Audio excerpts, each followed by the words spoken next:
Today I light a candle in memory of my godmother Jean, my mother's first cousin, and my Aunt Marion's first child and only daughter. Godmother Jean and my mother were more than cousins.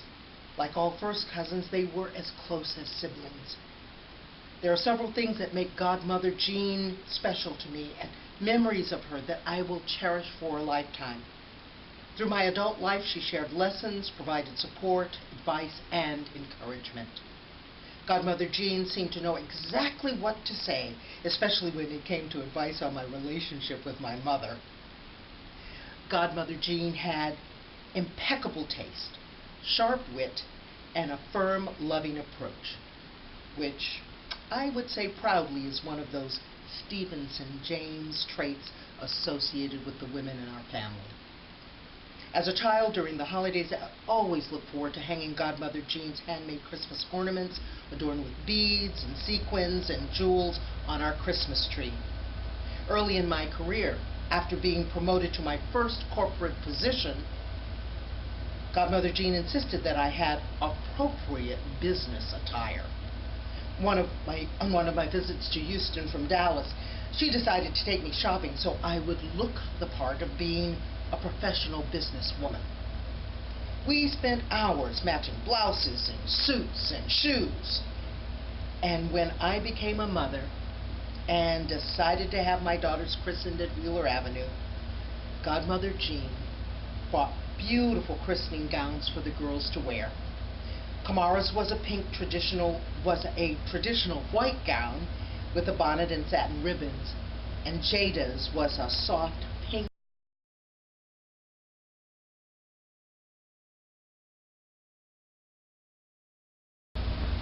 From the poet Rumi, the Sufi poet of the 16th century, when I die. When I die and am being carried to the grave, don't weep for me. She's gone, she's gone. Because death doesn't take us away. The sun sets, the moon sets, but they're not gone. Death is a coming together. The tomb looks like a prison, but it's really a release into oneness. Human seed goes down into the ground, like a bucket into the well where Joseph is, then grows and comes up, bursting with beauty.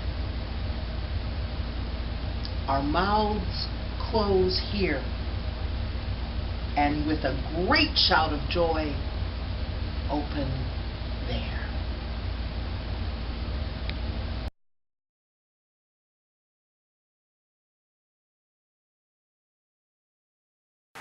I am here to eulogize my first cousin, Gina Vell Kelly. But what is a eulogy? The wrapping up of a life? An acknowledgement? Well, in Jean's short 77 years, she was always an integral part of my 64 years. She was born the child of Lorenzo Kelly and Marion Elizabeth James on November 1st, 1934. Marion was 25 years old, and Jean was the very first grandchild of Carolyn Louise Stevenson and the Reverend Leroy James.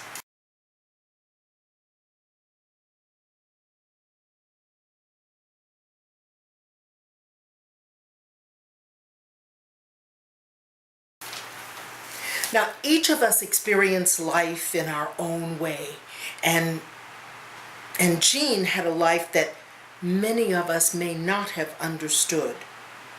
a life that was filled with contradictions and complexities. On one side, she was the first grandchild, and on the other side, she was almost the last grandchild. But what does that mean?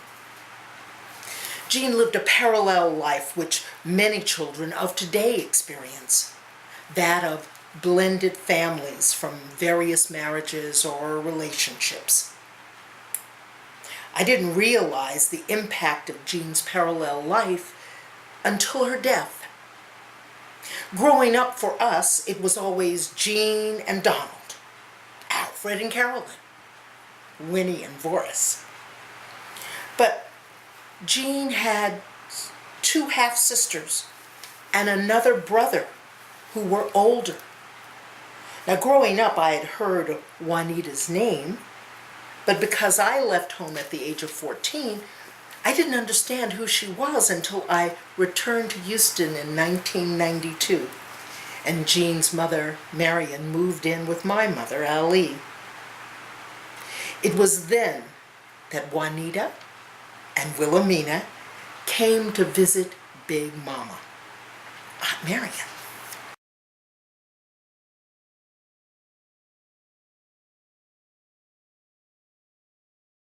Now, when Donald visited Houston from Phoenix, Juanita Bell's children and grandchildren came over to visit their Uncle Donald. Now, for a long time, I thought I was the only Voris after Uncle Voris died, at least until my cousin Voris was born. But it was when I went out to Aunt Marion's house, I saw Voris Bell. There's a Voris, another Voris. I mean, today we have family and friends and from all stages of Jean's life that are here represented.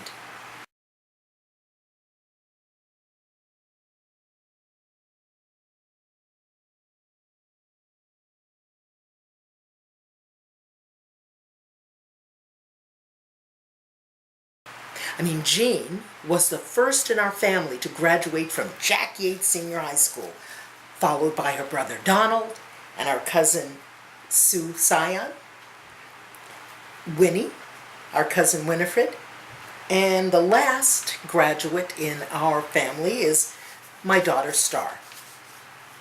Jean also graduated from Texas Southern University, and there she had a number of folks who were her classmates.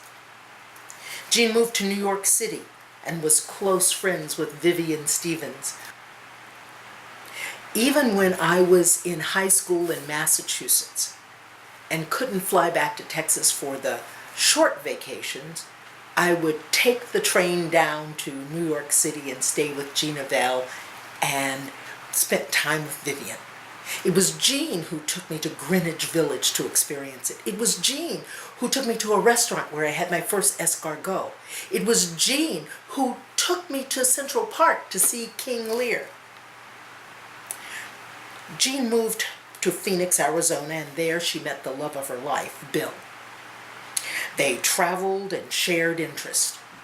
And when I met him, I immediately thought, he is so much like Uncle Lorenzo. But Bill suddenly died. And after many years, Jean retired and moved back to Houston to take care of her ailing mother.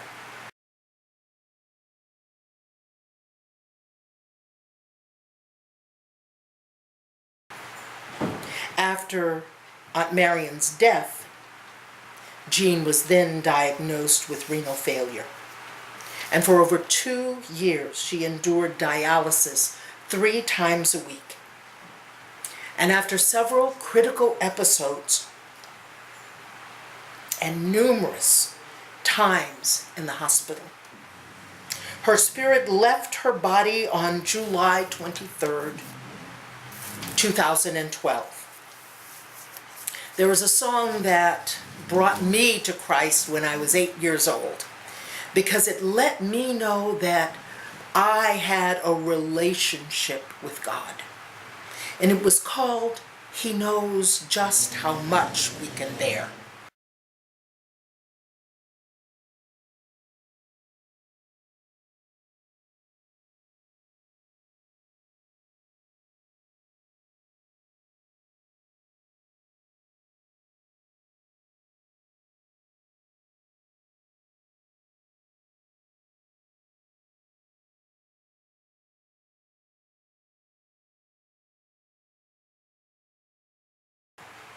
And God knew just how much she could bear. Many of us will miss Jean in our lives. And should we have stories or thoughts that we want to share, please share them with her sister Juanita. So we all say, dear wonderful Gina Bell, through all of the complexities of your life, we say thank you and rest in peace.